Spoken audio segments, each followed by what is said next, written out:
हिंदवी स्वराज्याचे संस्थापक राजे शिवछत्रपती राजमाता राष्ट्रमाता माँसाहेब जिजाऊ, स्वराज्याचे दुसरे छत्रपती राजे संभाजीराजे, ज्या ज्या महामानवांनी या जगाच्या कल्याणासाठी स्वतःचं आयुष्य खर्च केलं, अशा सर्व तमाम महामानवांना मी वंदन करतो। माझ्यासोबत आलेले माझे सहकारी, पाहुणे, गावातील ज्येष्ठ नागरिक आणि माता भगिनींना मी वंदन करतो। येणारी विधानसभा का आणि कशासाठी आपण सामान्याचं पोरग, शेतकऱ्याचं पोरग का आणि कशासाठी लढवली पाहिजे, हा विचार घेऊन मी गावोगाव जात आहे। ज्यावेळेस आम्हाला शेतकऱ्यावर समाजासाठी काम करत असताना आम्हाला वाटलं की बाबा आपण जर विधानसभा लढवली नाही पाहिजे तर आपण कोणाच्या पाठीमागे थांबलं पाहिजे। जर कोणाच्या पाठीमागे थांबायचं नसेल तर विधानसभा का आणि कशासाठी लढवली पाहिजे। ज्यावेळेस मी मुखेड तालुक्यामध्ये मागच्या 10 ते 15 वर्षापासून हे समाजाचे प्रश्न असतील, शेतकऱ्याचे प्रश्न असतील, वंचिताचे प्रश्न असतील, कष्टकऱ्याचे प्रश्न असतील, हे ज्यावेळेस आम्ही घेऊन लढत असतो त्यावेळेस लढता वेळेस आम्हाला काय अडचणी येतात, आमच्या शेतकरी राजाचे काय व्यथा असतात हे आपल्याला माहीत असतात। एखाद्या प्रस्थापित लोकांना हे प्रश्न माहिती नसतात। त्याकरता आम्ही प्रमुख निर्णय घेतलाय की येणारी विधानसभा आपण लढली पाहिजे। लढायची म्हणून लढायची नाही तर जिंकण्यासाठी आपण लढलं पाहिजे। एक शेतकऱ्याचं पोरग जिंकण्यासाठी लढलं पाहिजे, हा दृष्टिकोन समोर घेऊन आम्ही ही विधानसभा लढत आहोत। मित्रांनो, मी गावागावामध्ये जाऊन हे सांगत आहे की ज्यावेळेस आमची प्रमुख मागणी आहे की शेतकऱ्यासाठी स्वामीनाथन आयोग इथल्या सरकारनं लागू केला पाहिजे आणि शेतकऱ्याच्या धान्याला, शेतकऱ्याच्या पिकाला हा हमीभाव हा शासनानं दिला पाहिजे, ही आमची प्रमुख मागणी आहे।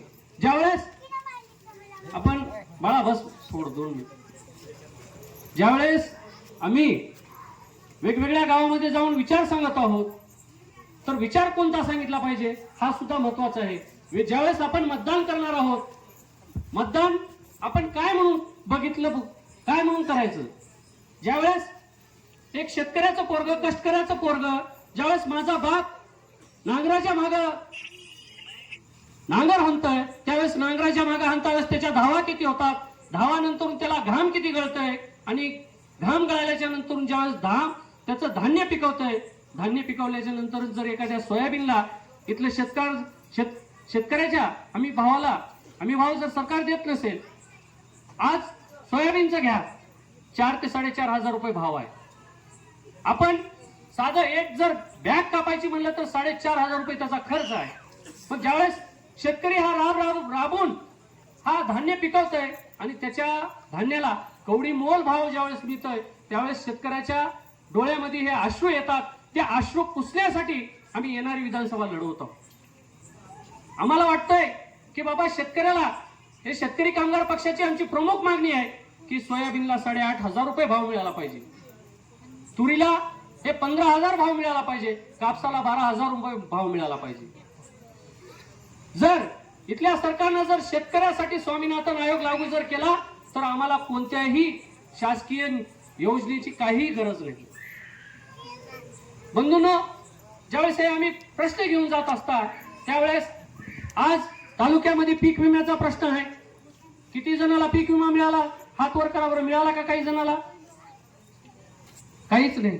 म्हणजे पीक विमा हा शासनाने सांगितलं की बाबा 175 कोटी मिळाला, नांदेड जिल्ह्याला दिला, परंतु त्यांनी हे नाही सांगितलं की कोणत्या पिकासाठी किती मंजूर केला आणि हेक्टरी किती मंजूर केला। ह्याचं उत्तर ना तहसीलदारकडे आहे, कृषी अधिकाऱ्याकडे आहे, ना पीक विमा कंपनीच्या एजंटकडे आहे।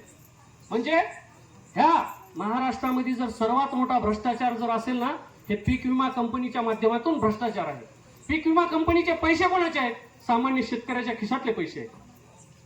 ज्यावेळेस पीक विमा कंपनी 40-40 हजार कोटी प्रॉफिट मध्ये असते त्यावेळेस आपण जे उमेदवार निवडून देता ते उमेदवार ह्या पीक विमा बद्दल एक भ्र शब्द बोलत नाही। का बोलत नाहीत? जर एक शेतकऱ्याचं जर पोरग निवडून आलं, जिंकून आलं तर प्रत्येकाला पीक विमा मिळेल याची शाश्वती मी तुमच्या समोर देतो। आज तालुक्यामध्ये असं कोणतं डिपार्टमेंट नाही जिथं भ्रष्टाचार होत नाही. तुम्ही एकही डिपार्टमेंट सांगा की प्रत्येक शासकीय कार्यालयामध्ये आज पैसे दिल्याशिवाय आपले कामं होत नाही. आपण साधे गरीब माणसं आहोत. कोणाच्या इथं 20 एकर असेल, आपल्या गावामध्ये असेल जास्त, परंतु सामान्य शेतकऱ्याकडे 5 एकर 2 एकर 3 एकर जमीन आहे. परंतु ह्या शेतकऱ्यांसाठी शासनाने वेगवेगळ्या योजना आणलेल्या आहेत. जर आपल्याकडे आपण बघता घरकुल जर मंजूर करायचं असेल तर प्रत्येक घरकुलामागं आपल्याला पंचायत समितीमध्ये 5-5 हजार रुपये द्यावे लागतात. हे 5 हजार रुपये कशाची पिळवणूक आहे? आज जर रजिस्ट्री ऑफिस मध्ये गेलं तर आपल्याकडून एक्स्ट्राचे 5 ते 10 हजार रुपये घेतात की नाही? बैनामी काही जण केले असतील. तर हा पैसा जातो कुठं? हा पैसा आपण, कारण घेणारा देणारा हा एक असतो. आपण शासनाचं चलन भरतो तरी पण आपल्याला एक्स्ट्राचे पैसे द्यावे लागतात. जर हे प्रश्न चळवळीतला एखादी एक जर कार्यकर्ता जर आमदार झाला तर हे प्रश्न आपोआप मिटू शकतात. शेतकऱ्याचे प्रश्न मिटू शकतात, कष्टकऱ्याचे प्रश्न मिटू शकतात. आज विधानसभेचे वारे वाहत आहेत. ज्यावेळेस मुखेडचे विधानसभेचे वारे वाहत असतात त्यावेळेस आपल्या तालुक्यामध्ये एक कोणतर नवीन येत असतंय. मागच्या वेळेस जळकोटे साहेब आलते 10-15 वर्षाखाली, 10 वर्षाखाली. त्याच्यानंतरून बालाजी पाटील कार्लेकर आले, रामदास पाटील सुमठाणकर आले. म्हणजे मुखेडचं ज्यावेळेस इलेक्शन लागतंय कोणतर बाहेरचं येतंय, 3-4 कोटी खर्चतंय, निघून जातोय. पण काय, परंतु माझी अशी विनंती आहे, सध्या वारा आहे, चावडी लावून ते वावडी लावून उधळत आहेत. आपल्याला घ्यायला बी काय अधिकार नाही. ते काय घरचे काय घामाचे पैसे तर कोणी कोणाला देत नाही, वाटत नाही त्याकरता. परंतु आपण एक सत्सद बुद्धीने विचार केला पाहिजे. जो व्यक्ती पैसे वाटून निवडून येतो तो विकास करतो का? हो, करूच शकत नाही. कारण सध्याचं राजकारण असं झालेलं आहे, माल लगाव माल मिलेगा. म्हणजे इलेक्शन मध्ये पैसा लावायचा आणि पैसे कमवायचा हा राजकारणी लोकांचा धंदा झालेला आहे. हे विचार आम्ही बदलण्यासाठी आलेलो आहोत. आज शासन काय करतंय आपण बघत आहोत. आज ज्यावेळेस इथलं सरकारमधले काही लोक होते त्यांनी सांगितलं होतं की बाबा ज्यावेळेस सरकार बनवू धनगराला पहिल्या मीटिंग मध्ये आरक्षण देऊन टाकू. पहिल्या मीटिंग मध्ये दिलं का? दिलं नाही. आज मराठा आरक्षणासाठी एक जरांगे सारखा मराठ्यांचा योद्धा हा आरक्षणासाठी लढत आहे. हा लढत असताना तो योद्धा शरण येत नाही, त्यासाठी त्याला बदनाम करण्याचं कट कारस्थान इथलं सरकार करत आहे. आज आम्ही ज्यावेळेस आरक्षणाचा प्रश्न असेल त्यावेळेस वेळोवेळी तालुक्यामध्ये चळवळीमध्ये लढण्याचं काम आम्ही करतो. कारण मी ज्या समाजामध्ये निवडून आलो, ज्या समाजामध्ये माझा जन्म झालाय त्या समाजाचं मला उद्धार करणं सुद्धा माझं कर्तव्य आहे. प्रत्येकाला वाटतंय की मराठा समाजाला आरक्षण मिळालं पाहिजे, प्रत्येकाची तळमळ आहे. परंतु इथल्या सरकारचं मानसिकता नाही की आपल्याला आरक्षण दिलं पाहिजे. आज जरांगे पाटील शरण येत नाहीत म्हणून त्यांना त्यांच्या उपोषणाला बदनाम करण्याचं काम इथलं सरकार करत आहे. हा डाव आपण ओळखला पाहिजे. त्यांना माहित आहे ज्यावेळेस एखादा योद्धा शरण येत नसतं त्याला बदनाम करून आपण जरांगे पाटील ज्यावेळेस उपोषण करतात त्याच्या विरोधात प्रति उपोषण करायला लावण्याचं काम इथलं सरकार, इथलं पाप, हे सरकार पाप करत आहे. त्यावेळेस आपण ज्यावेळेस जर माझ्यासारखा समाजातला जर माणूस जर निवडून आला तर तो नक्की समाजाच्या प्रश्नासाठी लढू शकतो, आरक्षणासाठी लढू शकतो. ही प्रमुख भूमिका घेऊन मी जात आहे. मी मागच्या 10 ते 12 वर्षापासून समाजाचा असेल, शेतकऱ्याचा असेल, कष्टकऱ्याचा असेल, वंचिताचा असेल, हे प्रश्न घेऊन लढण्याचं काम आम्ही करत आहोत. काय आज तालुक्याची एवढी भयान परिस्थिती आहे, जर खरं बोलायची म्हणलं तर हिंमत सुद्धा होत नाही. काय पाटील, खरं बोलायला सुद्धा ह्या सरकारच्या विरोधात भीती वाटत आहे. कारण जर एखादी एक मोठा माणूस जर या सरकार विरुद्ध आवाज उठवला तर त्याच्या मागे ईडी आणि सीबीआय लावली जाते. आमच्या मागे काय लावणार आहे? आमच्या मागे काहीच लावू शकत नाही. कारण आम्ही पहिलेच शेतकऱ्याचे कष्टकऱ्याचे पोरगा आहोत. त्याकरता आम्ही कोणत्याही त्यांच्या दबावाला, कुठल्याही ह्याला बळी पडणार नाही. ज्यावेळेस आमच्या असं लक्षात आलं की आपल्यासारखं जर शेतकऱ्याचे प्रश्न सोडवायचे असतील तर शेतकऱ्याचं पोरगा आमदार होणे ही काळाची गरज आहे. जर शेतकऱ्याचं पोरगा जर आमदार झालं, कारण त्याला माहित असते की माझा बाप काय कष्टा खालेले आहेत, माझा बाप शेतामध्ये काय प्रॉब्लेम आहेत. त्याला जर पाऊस, जर आता तुम्ही बघितलात, ज्यावेळेस महापूर येत आहे, ज्यावेळेस महापूर आल्याच्या नंतर जे व्हळाच्या काठी असतात शेती, जे खरडून जातात, त्यांना मंजूर होत नाही. परंतु एखाद्याचं शेत माळावर असते, त्याला बराबर मंजूर होत असते, त्याला पैसे मिळत असतात. परंतु माझ्या गरीब शेतकऱ्याला मिळत नाही. एखादी जर व्यक्ती तलाट्याच्या जवळचा असेल तर त्याचं शेत माळावर जरी असलं तर त्याला काय होतात, पूरपडीचे पैसे भेटतात. परंतु ज्याचं खरंच खरडून गेलं शेत, त्याला पैसे मिळत नाही. हे काम जर एखाद्या शेतकऱ्याचं जर पोरग केलं, इमानदारीने जर काम करणार असेल, तर नक्कीच तालुका हा बदललेला दिसेल. मी तुम्हाला इथं ग्वाही देतो की येणारा काळ हा इतिहास घडवणार आहे. एक शेतकऱ्याचं पोरग हा आमदार होत आहे. ज्यावेळेस आमदार होत असेल त्यावेळेस जर तुमची ताकद जर एखाद्या शेतकऱ्याच्या पोराच्या मागे, आपल्या सर्वांची सामान्य लोकांची जर ताकद जर माझ्या पाठीमागे राहिली, ती ताकद असामान्य असते.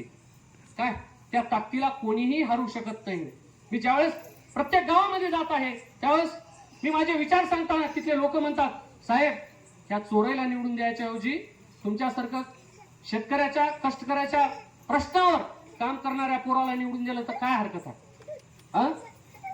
जर माझे विचार पटत असतील तरच मला मतदान करा. मी असं म्हणत नाही की आपण सर्वजण मला मतदान केलं पाहिजे. तुम्ही असा व्यक्तीच्या पाठीमागे निवडून थांबलं पाहिजे की जे खरंच तळमळीनं काम करणार आहे, त्याच्या पाठीमागे पाहिजे.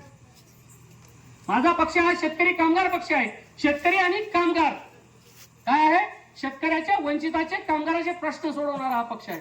माझी निशाणी ही बैलगाडी आहे. काय शेतकऱ्याचं काय असते व निशाणी? बैलगाडीच असते ना.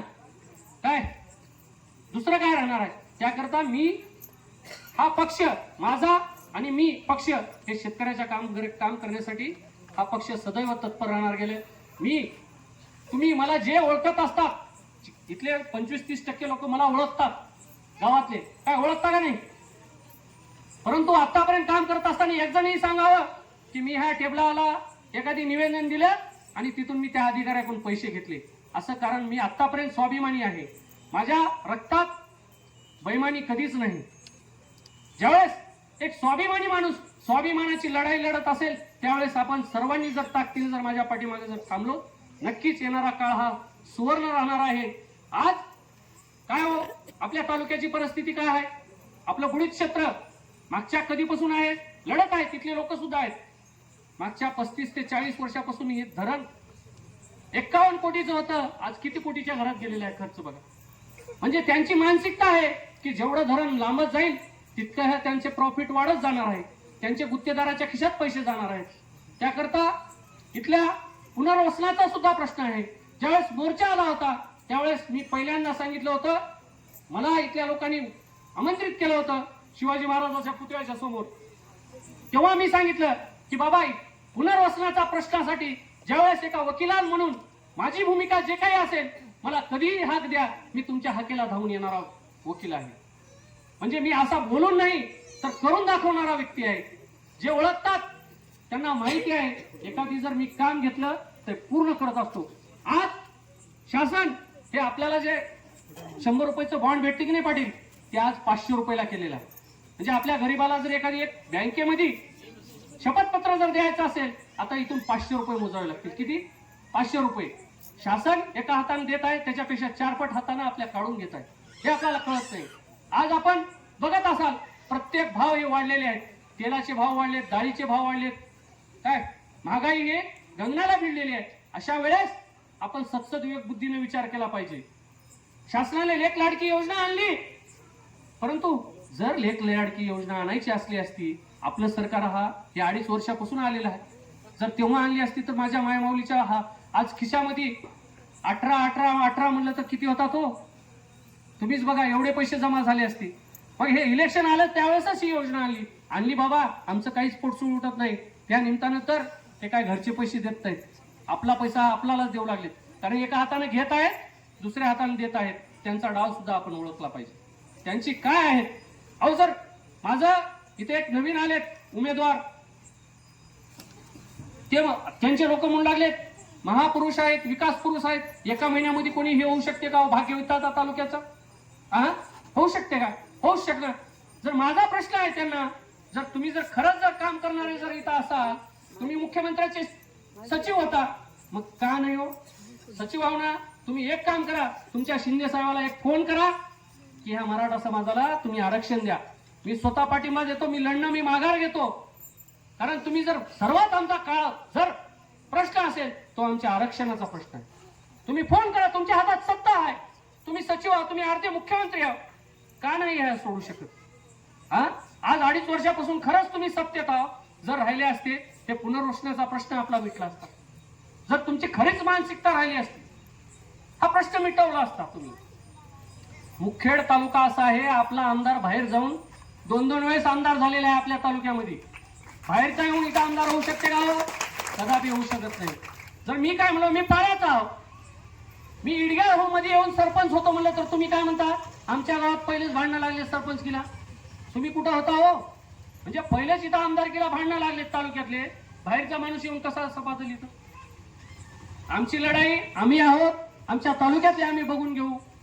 बाहेरचा व्यक्ती तुम्हाला अधिकार दिलाय, परंतु पहिलं तुम्ही तुमच्या गाव सुधारा, तुमचा तालुका सुधारा, नंतर विकासाच्या गोष्टी आमच्या सोबत करा. जर एखादी इमानदार जर अधिकारी असेल तर तो त्याला 2-3 लाख रुपये पगार असतील इमानदार अधिकाऱ्याला क्लास 1 ला. त्यांना जर रिटायरमेंट पर्यंत मी 2 मिनिटात संपवतो, रिटायरमेंट पर्यंत ते 4 ते 5 कोटी कमवू शकले असते. परंतु आज त्यांच्या इलेक्शनचा जर खर्च बघितला, इलेक्शन लागलं नाही तर 10-10 कोटी खर्च आहे. हे पैसा आला कुठून? आमचा प्रश्न आहे. कारण तुम्ही जर इमानदारीने जर इमानदारीने ड्युटी केली असेल तर एवढा पैसा कमवू शकणार काय? बरोबर आहे की नाही? जर एवढा पैसा जर तुम्ही खर्च करत असाल तर तुम्ही तुमच्या सेवेमध्ये नक्की भ्रष्टाचार केला असेल. तुम्ही नोकरीला असताना काय भ्रष्टाचार करण्यात गेला तर एवढा पैसा येईल कुठून? ज्यावेळेस एखादी जर पैसा एवढा येत असेल, उद्या आमदार झाल्यावर तुम्ही भ्रष्टाचार करणार नाही हे कशावरून आहे? अहो, उद्या आमदार झाल्यावर हे भेटणार सुद्धा नाहीत. त्या तुमच्या माझ्यासारख्या गरीबाचे आमदार होऊच शकत नाही. ते संस्था चालकाचे आमदार होऊ शकतात, ते गुत्तेदाराचे आमदार होऊ शकतात, ते एखाद्या मोठ्या धनगांडग्याचे आमदार होऊ शकतात, परंतु तुमच्या आमच्या सर्वसामान्याचे आमदार होऊ शकत नाही. कारण ते पहिलेच मुंबईला राहतात, उद्या आमदार आल्यावर इथं शेटर मारतील, तिथं जातील. परंतु सामान्य माणसाला भेटण्यासाठी तुम्हाला जर सदैव जर आमदार निवडून आल्याच्या नंतर भेटणारा जर आमदार पाहिजेत असेल तर एक शेतकऱ्याच्या पोराला तुम्ही नक्की निवडा. बाबासाहेब आंबेडकरांनी घटनेमध्ये सांगितलंय की जसा मतदानाचा अधिकार आहे तसा काय आपल्याला थांबण्याचा सुद्धा अधिकार आहे. एक शेतकऱ्याचं पोरग, एक वंचिताचं पोरग जर येणाऱ्या काळात जर निवडून आले की नाही, इथं जे पोरं आहेत की नाही, थांबलेत की नाही, ते वकील साहेब बिना पैशाचं निवडून आले, त्याकरता आम्ही जर थांबलो पंचायत समितीला, ग्रामपंचायतला आम्ही निवडून येऊ शकतो असा विश्वास त्यांना वाटू शकतो.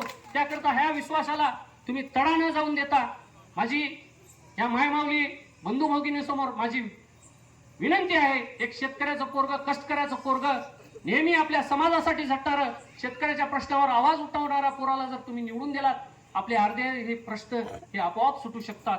त्याकरता मी आपल्या गावात आपला आशीर्वाद मागण्यासाठी आलेले आहे. त्याकरता जर माझे विचार जर आपल्याला पटले असतील तर येणाऱ्या काळामध्ये माझी निशाणी बैलगाडी आहे, त्या बैलगाडीवर बटन दाबून येणाऱ्या काळामध्ये मला विजयी करावं एवढाच आशावाद व्यक्त करतो. आपण सर्वजण आरतीसाठी बसलेले आहोत.